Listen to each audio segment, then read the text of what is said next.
Yeah, my name is John Gove. I'm a teacher here at Laney College. What inspired you to teach music? What inspired me to teach music? Well, my interest in teaching really came out of my interest in playing music. I've been playing music my whole life, took piano lessons and stuff as a kid, went to music school, fell in love with jazz, and coming out of college, started applying for jobs and teaching. So I've been teaching here since 2001, but I also play a lot of music. I'm a freelance trombonist and play some piano too. Is that what sparked your inspiration? I would say the inspiration is just a love, because I teach music here at Laney. It's a love of music. I've had a lifelong love of music, and especially jazz. So a lot of the classes I teach are jazz history classes. So yeah, my love of music is what sparked my interest in teaching music.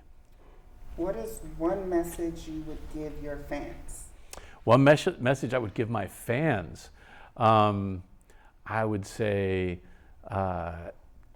keep an open mind, listen to as many different types of music as you can, and always listen to the music you love the most. If you could collaborate with anyone in the world, who would that person be and why? Who would I collaborate with? Well, I would say, off the top of my head, gosh, so many people, but in the jazz realm, I would say probably Herbie Hancock. Herbie Hancock is a guy, a lot of people have heard of Herbie Hancock, pretty famous guy, and he's also known for collaborating with a whole bunch of really fantastic people. So I think collaborating with Herbie Hancock would be amazing. Can you give us a little background on who Herbie? So Herbie Hancock, in fact, he started playing with the great trumpet player Miles Davis in the early 1960s. Became famous as probably the top jazz pianist in the 1960s. In the 70s, he was part of Jazz Rock Fusion, had a band called the Headhunters, had some big popular hits then. In the 80s, he wrote a tune called Rocket, which became a big hit for hip hop people and break dancers. And a while ago, he did this great album. The reason I thought of him is for collaboration. He did an album where he collaborated with a whole bunch of different artists that were not jazz artists. You know, people like John Mayer and I can't even think of Paul Simon and all sorts of people who don't play jazz, but his idea was let's create new music that's somewhere between what I do and what you do, and we'll find something in between. So that's a little bit on Herbie. What would you be doing right now if it wasn't music? What would I be doing right now if it wasn't music? That is the hardest question you've asked yet. That's a really rough one, because I've been immersed in music ever since I was a little kid. I can't even imagine what I would do if I was not doing music, honestly. So. Do you have any feelings about how the internet has impacted music? Yeah, it's changed music quite a bit, especially recording of music. I think it's fantastic that now everybody can get any kind of music they want at any time, but it also makes it harder for artists to make money off of recording music. So it used to be that before the internet, people would record an album, and then they would go on tour and perform concerts in order to inspire record sales, and then they'd make money off of the record sales. Now they don't make hardly any money off of record sales, because they release a record and it gets spread around, and they don't really get that much back from the sale of recordings. People don't really buy recordings anymore, so now they go on tour to make money. It's not just to support the record sales, so they're going to tour to make money. So the internet has changed that quite a bit. Yeah. And if there was any message you would like to give on the background of music or music history, what would that be? I would say, well, I think learning music history is really important, because people have music that they love right now, and I think it's sometimes it can be surprising to them to find out where that music came from and what's the background and the history of how that music came about, you know, and the further you go back, the more interesting it gets. So. Are you performing or doing any showcases anywhere soon? Yes. Well, I perform all the time. I do a lot of private events, but I also do a lot of public things. I play pretty regularly at a club in San Francisco called the Dawn Club. Most Friday nights I'm there with a band called Fog City Swing. And all sorts of stuff. I just played at Great American Music Hall a couple days ago. I've played at SF Jazz, Davies Symphony Hall, all over the place. So every week something different. Thank you for your time. You're welcome. Sure.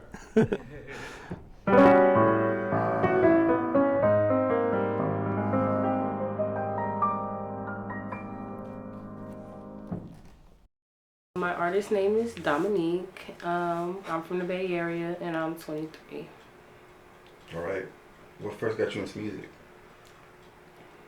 Honestly, from the jump, I can remember my mom telling me that she put headphones on her belly. So like I've been hearing music since the day I had ears. Okay. Who inspired you to make music? Honestly, my pain, my mom.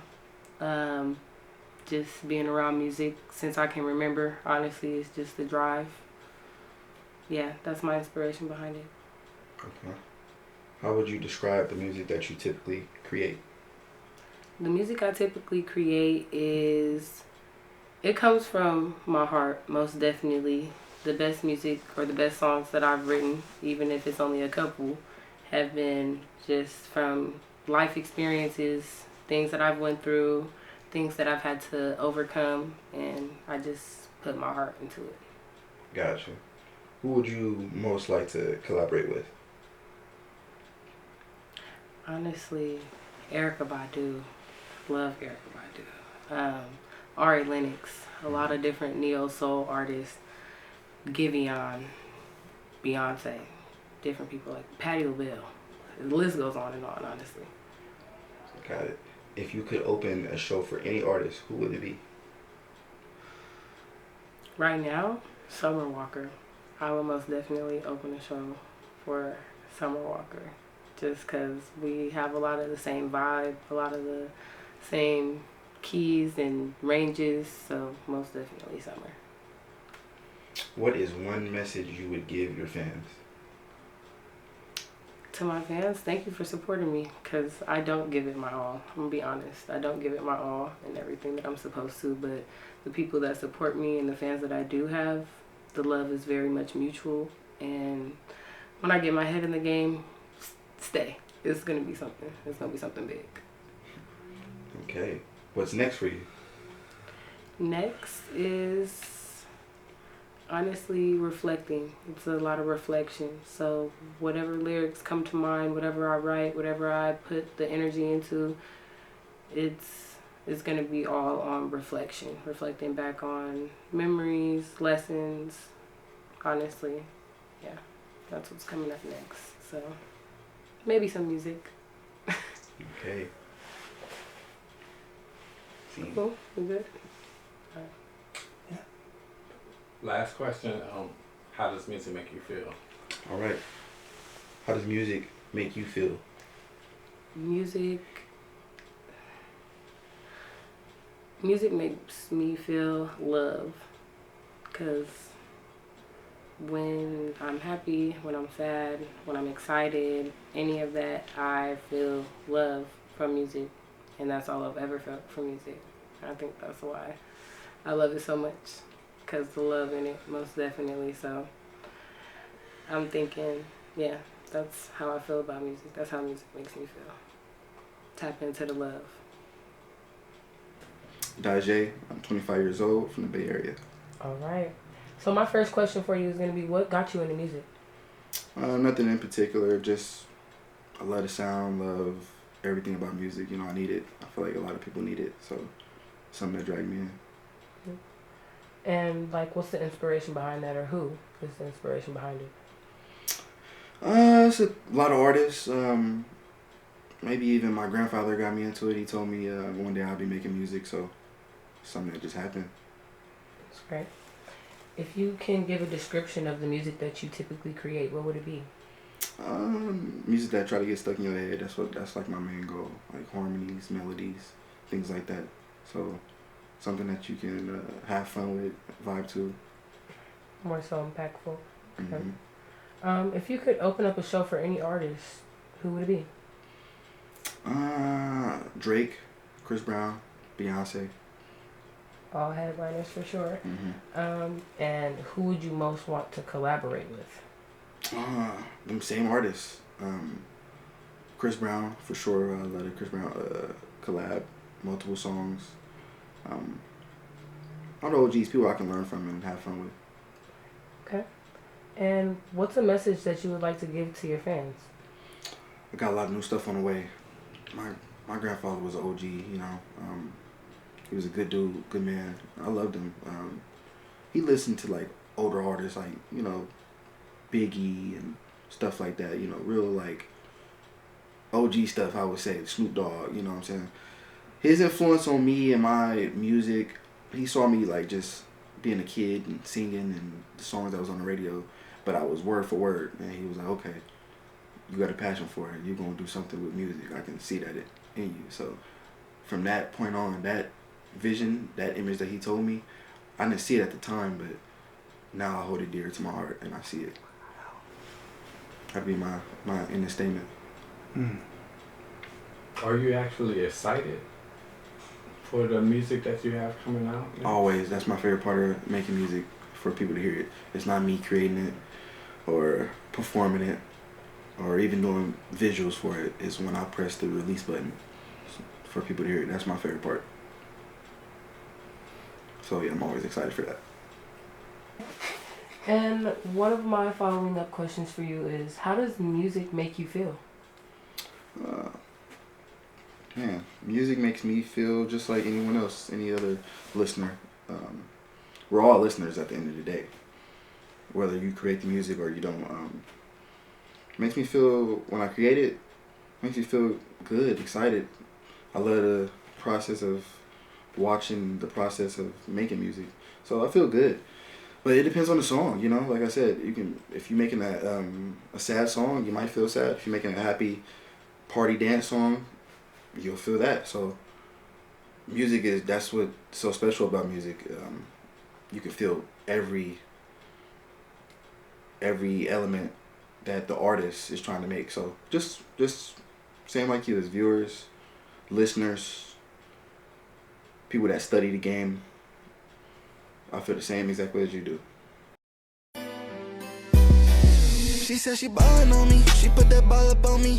I was caught up in the trance, I had to call her on me. He said you moving reckless, brody don't forget it. I was caught up in my ways, I guess I had a fetish. But I ain't trippin' no, I got a reason no. Just remember 3 things.